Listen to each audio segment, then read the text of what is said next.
Hari ini saya beri tema firman Tuhan berakar di masa sulit. Mari kita gunakan setiap kesempatan di dalam hidup ini. Mari kita gunakan setiap keadaan yang sulit itu untuk kita boleh semakin kuat di dalam Tuhan. Mari kita mulai belajar menjadi orang Kristen yang banyak orang itu datang berkata, Tuhan, saya nggak mau ada masalah dalam hidup saya nggak mau ada pergumulan dalam hidup saya. Saya terlalu percaya bahwa cara kerja Tuhan dalam hidup kita itu adalah dengan mengizinkan kita diproses mengalami masalah persoalan.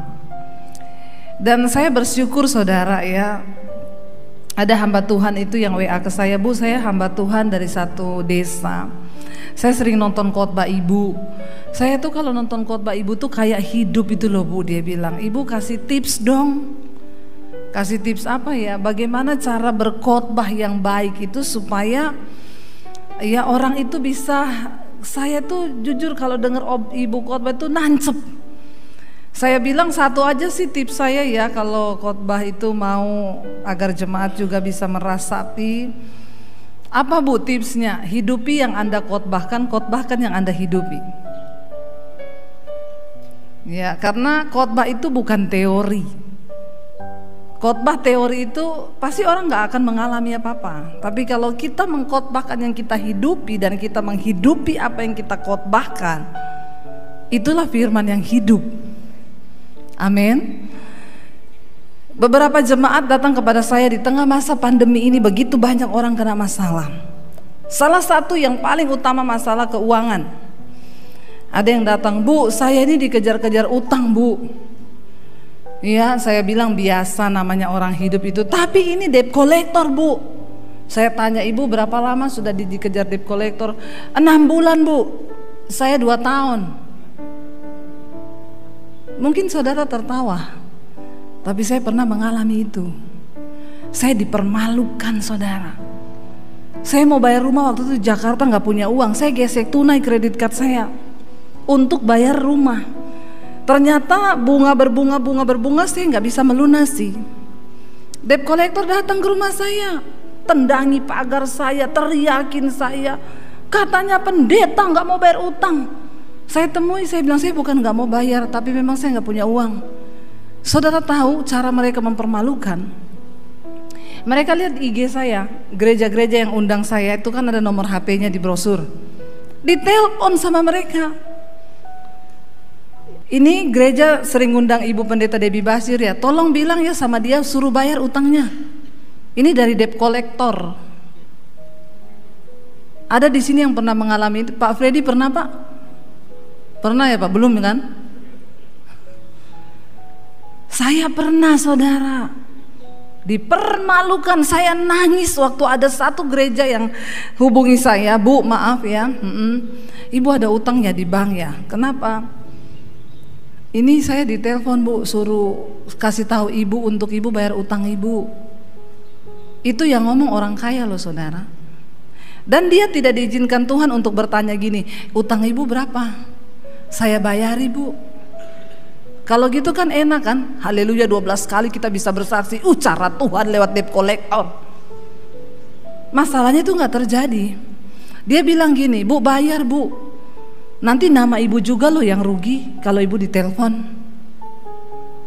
Saya nangis, hancur hati saya, hancur hidup saya. Saya masuk di kamar, saya bilang, Tuhan, aku nih hamba-Mu. Aku ini hamba-Mu Tuhan, kenapa saya dipermalukan seperti ini?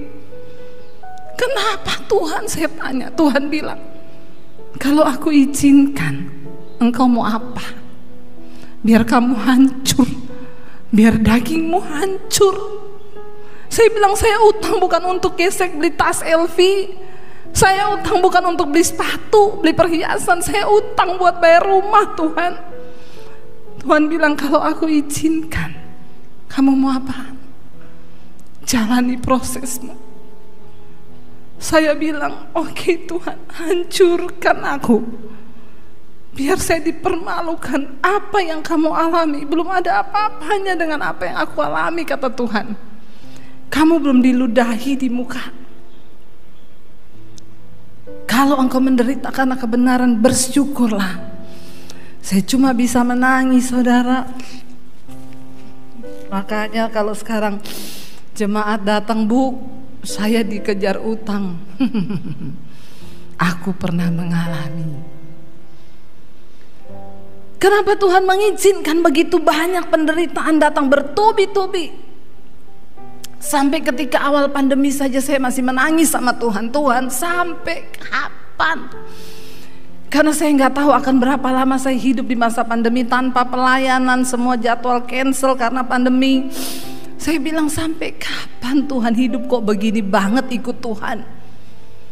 Tapi apapun yang Tuhan izinkan terjadi, saya tetap mau bilang, Tuhan baik, Engkau baik. Kenapa?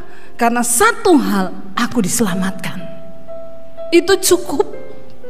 Itu cukup buat saya bilang, Engkau baik Tuhan. Saya bilang sama Tuhan, kalau Tuhan izinkan saya diproses, proses saya. Makanya ya, banyak orang yang lihat saya yang sekarang, tapi mereka gak tahu apa yang saya alami dan yang pernah saya alami bersama dengan Tuhan. Saudara, percayalah, semakin engkau ditekan, asal pastikan engkau berespon dengan benar. Dan itu terjadi bukan karena kesalahan kita, saudara. Percayalah, ada satu maksud Tuhan. Dia gak mau kita jadi anak-anak gampangan.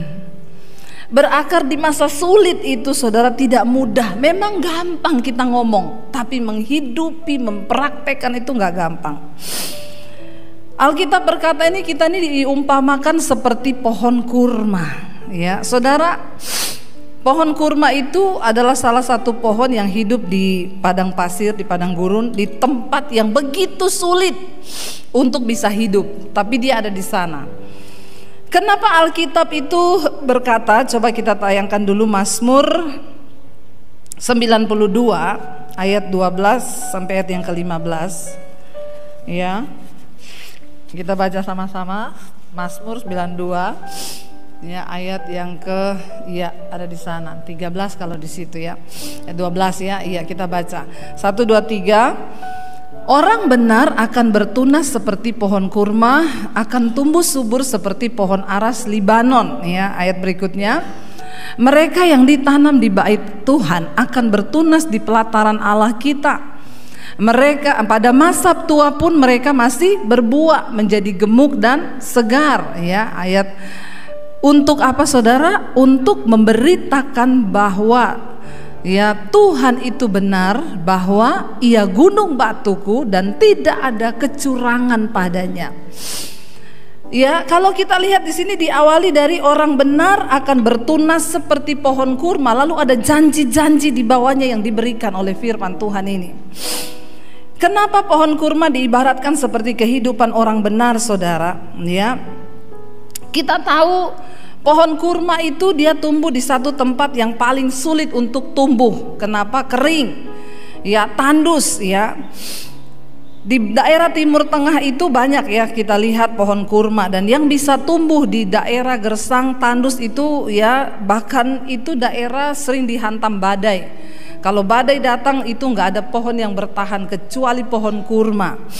Kenapa, saudara? Karena justru ya di kondisi yang kering dan gersang seperti itulah ya pohon kurma itu ditanam. Dan ketika kita tahu pohon kurma itu waktu ditanam bijinya itu ditumpuk pakai batu di atasnya. Kenapa batu itu harus diletakkan di atas? Itu akan mempersulit dia tumbuh ke atas. Karena dia sulit tumbuh ke atas, ada tekanan yang berat, dia akan tumbuh ke bawah dulu, akarnya dulu, saudara.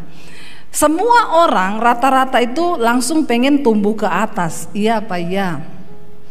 Kita semua langsung pengen terlihat orang sukses, pengen terlihat orang ya jadi terkenal. Itu semua manusia pasti punya mimpi itu, ya, tidak terkecuali hamba Tuhan. Tetapi untuk bisa melewati semua itu ya perlu yang namanya proses, ya, supaya apa? Ketika kita berbuah tumbuh ke atas, kita bisa kuat, saudara. Karena banyak orang lulus ujian ketika susah, tapi sedikit yang lulus waktu dia sudah senang. Ya, tidak gampang orang bisa lulus ketika dia sudah sukses lalu dia lulus, saudara. Nah, pohon kurma itu ditanam, ditumpukin pakai batu karena dia nggak bisa ke atas, nggak bisa ke atas. Saya itu bersyukur dulu mau ke atas itu banyak sekali yang halangi. Jadi kalau hari ini banyak orang menghalangimu, menghalangi usahamu, menghalangi, anggap itu sebagai batu yang sedang ditaruh Tuhan supaya engkau berakar ke bawah dulu. Amin. Berakar ke bawah dulu, nggak apa-apa saudara, kuatkan yang di dalam. Makanya sehari-hari ini ketika tiba-tiba nama saya muncul di YouTube, banyak yang bilang ini pendeta dari mana? Tiba-tiba muncul di YouTube, dia nggak tahu saya dibentuk Tuhan puluhan tahun. Dia nggak tahu dari tahun 95 saya terima Yesus, mau dibunuh keluarga, diusir dari rumah. Saya bayar semua harga itu. Saya pakai batu di atas itu untuk saya bertumbuh ke dalam, mengenal jalan Tuhan, mengenal rencana Tuhan. Itu tidak gampang. Saudara, ketika Yusuf pertama kali mendapat mimpi ketika dia di tengah keluarganya, ya, di dalam Kejadian 37 di sana dikatakan Yusuf itu waktu itu masih umur 17 tahun. Dia dapat mimpi. Kalau sekarang setara dengan orang-orang SMA ya, kelas 1 2 itu ya, kelas 1 atau kelas 2, 17 tahun. Ketika dia mulai diangkat di Mesir ya menjadi perdana menteri, itu dia sudah umur 30. Ya, berarti berapa tahun itu saudara? 13 tahun. Yusuf diproses 13 tahun. Tetapi semua orang sekarang itu banyak pengen yang instan. Hari ini diproses, besok dipromosi. Saya tahun 95, saya baru merasakan Tuhan itu benar-benar membuka pintu bagi saya itu. Ya ini di tahun-tahun ini pandemi ini saudara, saya melihat bagaimana Tuhan itu membuka. Hari ini kalau engkau sedang ditekan, engkau sedang dianiaya, engkau sedang dihalangi, anggap itu sebagai satu hal, batu yang Tuhan tutup ya, supaya engkau tuh semakin bertumbuh ke dalam.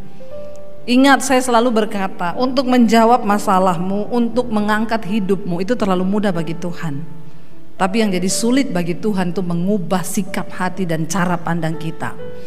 Dan seringkali Tuhan harus memakai tekanan itu untuk menghancurkan keakuan, keegoisan kita itu. Nah, ayat ini berkata saudara, orang benar itu akan bertunas seperti pohon kurma. Pohon kurma itu umurnya sudah 50 juta tahun loh. Pohon kurma itu ada dan dia benar-benar bertahan saudara di tengah badai. Kenapa pohon kurma itu walaupun sudah mati tetap masih berdampak? Kalau para musafir itu berjalan di padang gurun, mereka kehabisan air, mereka akan cari sisa-sisa batang pohon kurma yang sudah mati. Kenapa? Karena pasti di bawah batang itu, di bawah akarnya ada air. Sekalipun kita sudah mati, mampukah kita menjadi berkat bagi anak cucu kita? Orang benar itu mati meninggalkan berkat. Jangan sampai kita mati orang bilang syukur dia mati. Kenapa nggak dari dulu? Saking hidup kita ini nggak jadi berkat. Mari kita selidiki, mari kita bertanya saudara. Tuhan menciptakan kita di dunia ini untuk sebuah tujuan. Dan bagi Tuhan kita mencapai tujuan itu tidak dengan gampang. Kita harus bayar harga, kita harus diproses ya, waktu yang akan menjawabnya. Dan semua proses hidup yang Tuhan izinkan sebenarnya cuma satu, membuat hidup kita ini lebih indah, lebih berakar di dalam Dia. Ya, coba kita lihat bersama saudara di dalam Kolose ya. Kolose 2 ayat yang ke-6 dan ayat yang ke-7. Kolose pasal 2 ayat yang ke-6 dan ayat yang ke-7, firman Tuhan berkata, kamu telah menerima Kristus Yesus Tuhan kita. Karena itu hendaklah hidupmu tetap di dalam Dia. Ayat yang berikutnya, hendaklah kamu berakar di dalam Dia dan dibangun di atas Dia. Hendaklah kamu bertambah teguh dalam iman yang telah diajarkan kepadamu, dan hendaklah hatimu itu melimpah dengan syukur. Berakar di masa sulit itu tidak semua orang bisa, tapi waktu kita melibatkan Tuhan itu kita akan melihat luar biasa.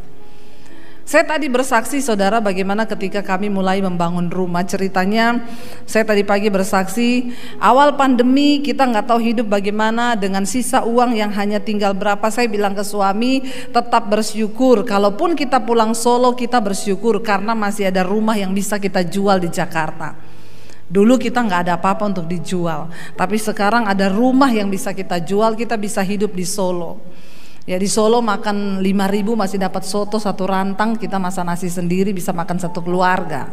Itulah indahnya di Solo, amin. Lalu saudara akhirnya saya bilang ya udah begitu aja, kita nggak usah takut, nggak usah ini ya. Tapi kita nggak sangka ternyata di masa pandemi ini Tuhan memberkati kita begitu luar biasa. Lewat channel YouTube saya, berkat dari bangsa-bangsa itu mengalir. Singkat cerita akhirnya kami berpikir untuk ya kita beli rumah lagi di Jakarta. Saya bilang sama suami, kita cari rumah yuk yang sesuai dengan kemampuan kita. Kalau bisa yang pertama saya bilang rumah tua yang sudah hancur ya. Yang kalau bisa lagi yang kedua Tuhan tusuk sate. Ya karena rumah tusuk sate itu biasanya dijual murah. Kenapa saudara? Bank aja nggak mau terima. Saya pernah dulu mau kredit rumah tusuk sate di Jakarta, banknya bilang, maaf bu kita nggak bisa ini tusuk sate. Loh kok bang ikut-ikutan percaya tusuk sate? Enggak, masalahnya kalau kreditnya macet kita nggak bisa jual. Susah jual rumah tusuk sate. Oh begitu, iya. Lalu kita keliling-keliling, suami saya bilang kalau bisa suratnya bermasalah sekalian jadi bisa murah. Tapi diluruskan, bukan berarti bermasalah, tetap bermasalah. Kita keliling di salah satu perumahan di Jakarta Selatan. Nanya, luas tanah berapa? 2,5 M. Lalu waktu udah mau pulang, itu daerahnya enak di Jakarta Selatan. Saya bilang, say, itu ada rumah tua, tusuk sate lagi. Lalu kita iseng telepon, suami saya bilang nggak ada pelanggan dijualnya. Kita sudah mau pulang, lihat ada spanduk jatuh, udah ketimbun-timbun sama becek-becek sama rumput-rumput. Suami saya bilang jangan-jangan tuh tulisan dijual ya, mungkin kali, ambil, bener ada nomor telepon. Lalu saya telepon, Pak rumah mau dijual? Iya, jujur aja ya Bu, nggak usah nawar, 1,5. Padahal yang lain 2,5. 1,5 ya. Udah nggak usah nawar lagi. Pak tapi ini tusuk sate loh. Terus iya makanya itu murah bu, gini. Ibu hubungi aja Pak RW-nya di situ, dia yang urus. Saya cari Pak RW, Pak. Lah ibu serius nggak? Serius. Kalau serius ibu nawar aja, saya kasih tahu biar putus kalian bu. Ini rumah ditawar orang nggak jadi. Saya juga nggak suka di lingkungan saya ada rumah tua begini. Jadi sebelahan rumah itu. Lalu akhirnya saya tanya, udah Pak serius ya 1,3, kalau iya kita jadian. Oke, saya bilang ke pemiliknya. Akhirnya oke, tapi Bu itu belum sertifikat, bermasalah. Ya jadi makanya dia oke 1,3 itu udah murah kan saudara kalau dibanding dengan yang lain. 1 lantai 2,5, ini 2 lantai 1,3. Akhirnya kita pinjemin dia uang untuk dia urus surat-surat. Saya bawa ke notaris, diperiksa semua suratnya itu benar, bisa dihidupin lagi, butuh 135 juta. Keluarga itu tidak punya uang. Saya bilang saya pinjemin tapi ini anggap DP. Kita bikin perjanjian di depan notaris. Selesai ya oke, semua bisa, kita boleh bangun, carilah pemborong ya. Dapat satu pemborong yang katanya anak Tuhan, katanya. Sekarang kan banyak katanya. Ya katanya saudara. Akhirnya sudah tanya berapa biayanya, 800 jutaan untuk renov. Kita udah bayar, saya banyak pelayanan ke Toraja, kemana-mana saya tinggal terus. Sudah store sampai 600 juta, belum apa-apa. Semua bahan belum dibeliin, keramik semua nggak dibeliin.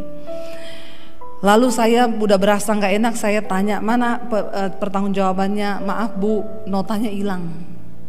Semua nota hilang? Iya. Wah udah nggak bener. Akhirnya saya stop di situ.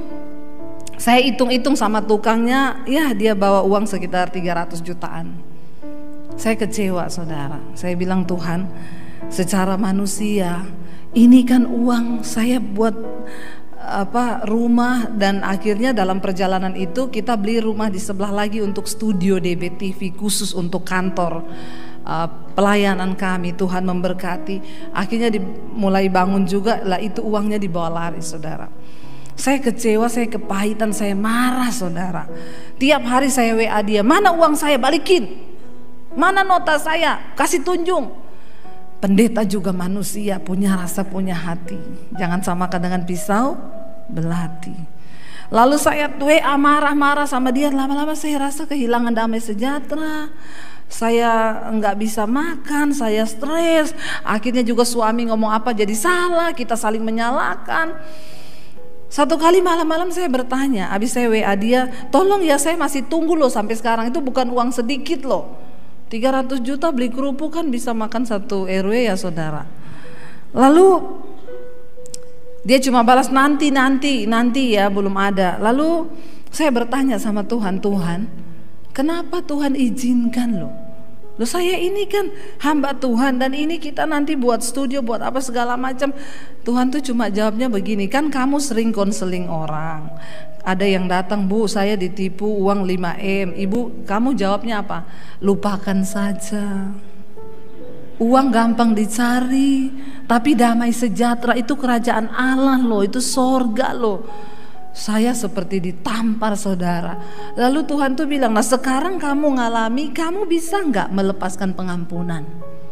Jangan berteori, yaitu tadi khotbah yang dihidupi, hidup yang dikhotbahkan.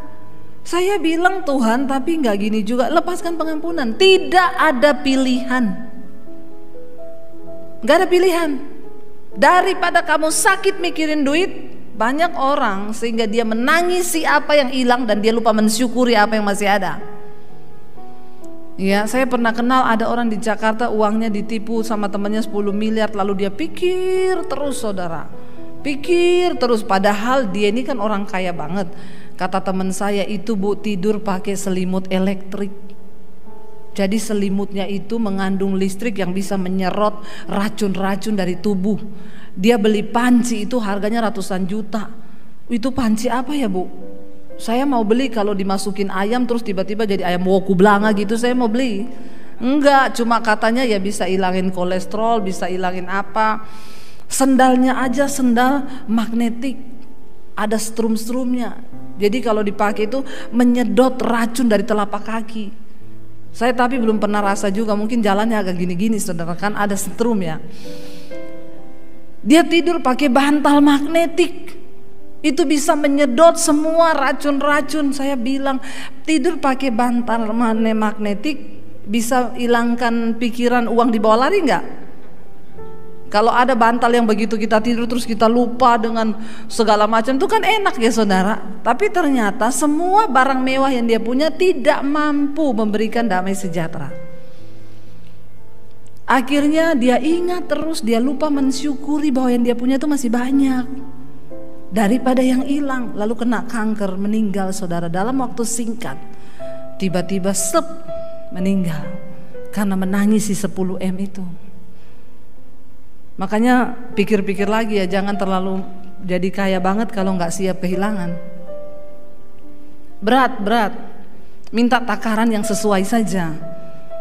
Karena kalau nggak sesuai bahaya. Saya baru merasakan akhirnya Tuhan bilang, kamu nggak ada pilihan, lepaskan pengampunan. Saya mulai berdoa, Tuhan, dalam nama Yesus aku melepaskan hakku, Tuhan. Aku lepaskan hak, aku mengampuni dia. Sekarang kamu WA dia bilang kamu tidak akan tagih lagi. Wah, berat itu, saudara. Saya pikir-pikir, enggak. Kan lumayan kalau masih bisa ditagih kan. Tapi Tuhan bilang sekarang ketik. Saya ketik gak mau rugi. Saya curhat dulu di atas. Saya kepahitan sama kamu. Saya gak nyangka kamu ngaku anak Tuhan, pelayan Tuhan. Ternyata begini. Saya kecewa. Tapi malam ini Tuhan tegur saya, dan saya harus melepaskan pengampunan. Dan mulai saat ini saya tidak akan tanya lagi uang itu. Saya tidak akan tagih lagi.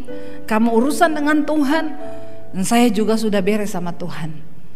Besok malam di tempat tidur baca-baca WA, saya masih baca lagi. Pengen, mana uang saya? Pengen ngetik gitu, nggak jadi lagi saya. Dalam nama Yesus, dalam nama Yesus. Iblis, lupakan. Seminggu kemudian ada orang WA saya, "Bu, saya minta maaf loh ya, Ibu jangan tersinggung. Iya, saya disuruh Tuhan ngasih Ibu mobil." Kok nggak wow ya? Udah biasa ya di sini ya? Oh ya, itu mujizat yang pertama. Yang kedua saudara, berapa minggu kemudian ada orang telepon, "Bu, terima kasih, saya dilawat Tuhan lewat khotbah Ibu di YouTube Ibu. Saya bertobat di kamar, saya menangis minta ampun sama Tuhan, saya dipulihkan Tuhan.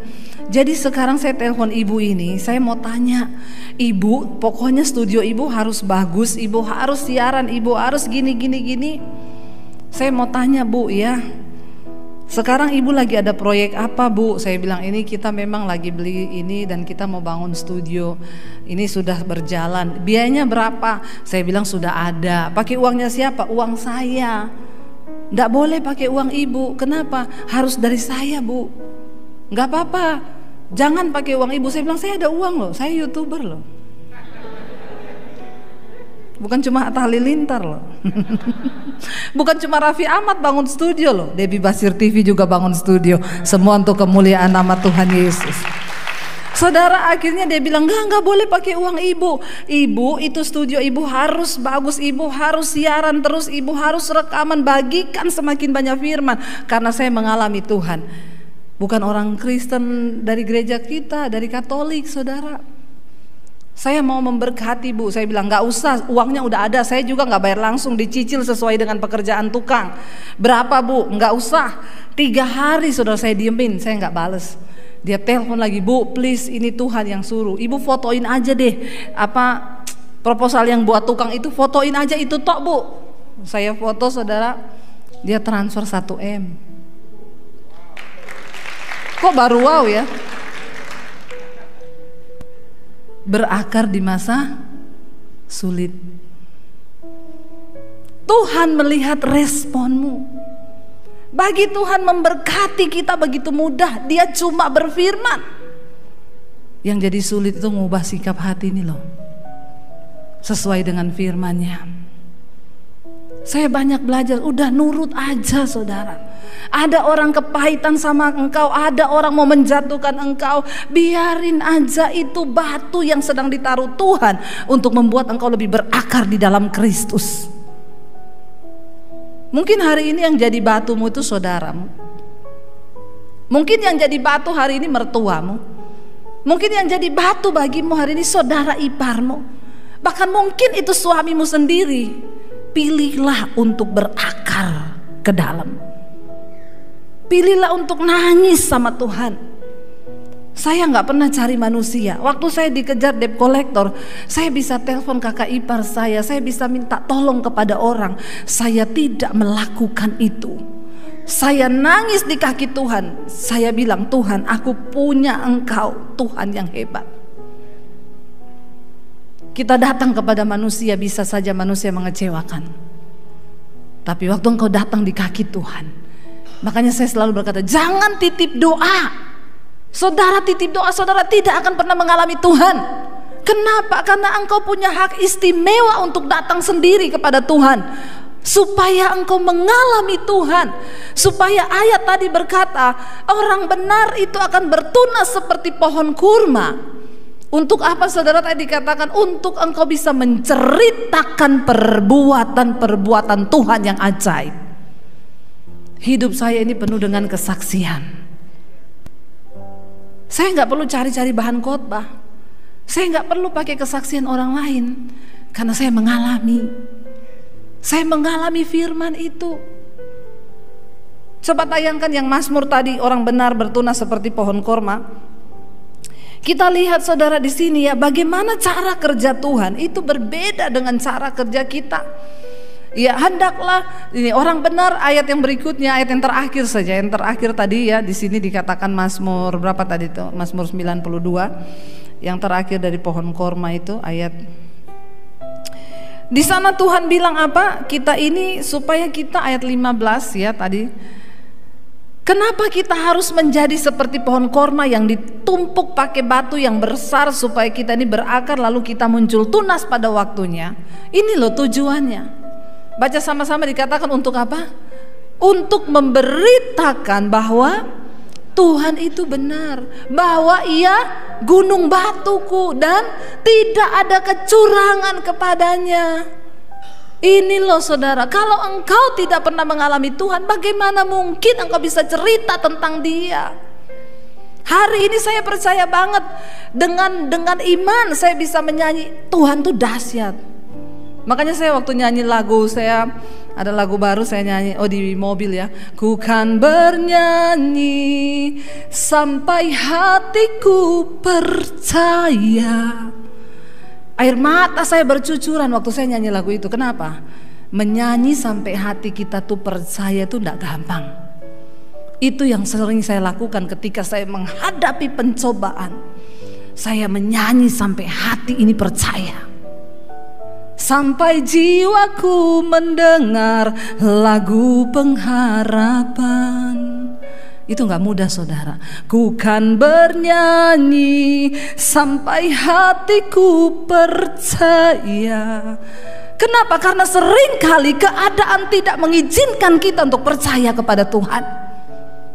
Seringkali orang-orang di sekelilingmu tidak akan membiarkan engkau mempercayai Tuhan dan firman-Nya.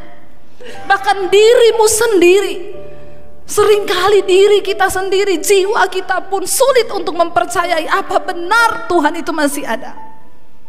Tapi orang yang menetapkan hati dan iman, dan engkau mau bilang aku tetap percaya Tuhan, nyanyi sampai hatimu percaya. Saya dulu ketika menghadapi dikejar debt collector, dia pulang, saya nangis, saya nyanyi. Firman-Mu berkata kau besertaku, maka kuat roh dan jiwaku. Ini debt collector masih di depan pagar. Bagaimana mungkin aku percaya bahwa Tuhan itu menyertaiku? Itu gak mudah saudara. Tapi saya terus nyanyi sampai hati saya ini percaya. Saya cuma bilang firman-Mu berkata kau besertaku. Iblis ngomong, mana Tuhan besertamu? Yang ada debt collector besertamu di depan pagar. Tapi saya tetap bernyanyi. Dan itu yang membuat hati saya percaya. Saya cuma tetap mau bilang Tuhan Engkau baik. Keselamatan itu mujizat terbesar. Waktu saya gak lihat mujizat di depan saya cuma bilang terima kasih Tuhan, karena mujizat terbesar itu keselamatan. Aku gak butuh yang lain lagi. Bahkan sekalipun Tuhan gak tolong, aku tetap mempercaya Yesus Engkau juru selamat. Dan itu gak gampang saudara. Tapi Tuhan melihat hatimu, Tuhan melihat responmu. Ketika kita mau berkata bahwa kita percaya pada Tuhan, di tengah keadaan yang sulit sekalipun, engkau akan mengalami Tuhan. Dan engkau bisa memberitakan bahwa Tuhan itu benar gunung batu. Dia pertolongan, Dia sumber kekuatan. Bagian kita percaya saja. Saya undang para imam musik maju ke depan. Di tengah masa sesulit apapun, kita mau tetap percaya bahwa Dia Tuhan yang sanggup melakukan yang lebih besar dari yang kita doakan dan harapkan. Tapi tunggu waktunya saudara. Tunggu waktu. Ketika Tuhan melakukan sesuatu, maka itu baru benar-benar akan terjadi dalam hidup. Sekalipun kita belum melihat, kita mau tetap percaya. Mari kita bangkit berdiri bersama. Walau kita dapat melihat segala rencana-Mu Tuhan, tapi hati kami mau tetap percaya bahwa Engkau yang sanggup dapat melihat semua rencana-Mu Tuhan. Namun hatiku tetap memandang padamu. Kau tuntun langkahku. Katakan pada Tuhan, walau ku tak dapat atas kenyataan hidup, atas kenyataan hidup. Namun hati kami mau tetap percaya Tuhan. Namun hatiku tetap memandang padamu. Engkau ada untuk lebih lagi katakan, walau ku tak dapat melihat, yes Lord Jesus, semua rencanamu Tuhan. Namun hatiku tetap memandang padamu. Kau tuntut langkah, walau tak dapat berharap atas kenyataan hidup, atas kenyataan hidup. namun hati kami tetap, Namun hatiku tetap memandang padamu. Kau ada untuk. kami tahu seringkali keadaan membuat kami tidak lagi bisa melihat janji Tuhan. Tapi hari ini kami mau tanamkan hati. Jika Tuhan sedang menguji, membentuk, memproses kami untuk berakar ke dalam, Engkau izinkan ada batu-batu besar yang mungkin itu menghalangi kami. Namun satu hal yang kami tahu, Tuhan tidak jahat. Engkau tidak bermaksud melukai kami, namun Engkau begitu mengasihi kami. Engkau sedang membentuk kami agar menjadi seperti yang Engkau mau. Bentuk kami Tuhan, bentuk kami Bapa. Kuatkan setiap kami anak-anak-Mu menjalani hidup ini, bahwa iman kami semakin berakar di dalam Tuhan, agar hidup kami terus berkenan di hadapan-Mu Bapa. Hamba berdoa untuk setiap anak-anak-Mu Tuhan, mereka yang mengalami persoalan masalah yang berat, Tuhan campur tangan. Engkau turut bekerja mendatangkan kebaikan dalam hidup kami Bapa. Terima kasih Tuhan, materaikan setiap firman yang hamba telah sampaikan. Di dalam nama Tuhan kami Yesus Kristus kami berdoa dan bersyukur. Sama-sama katakan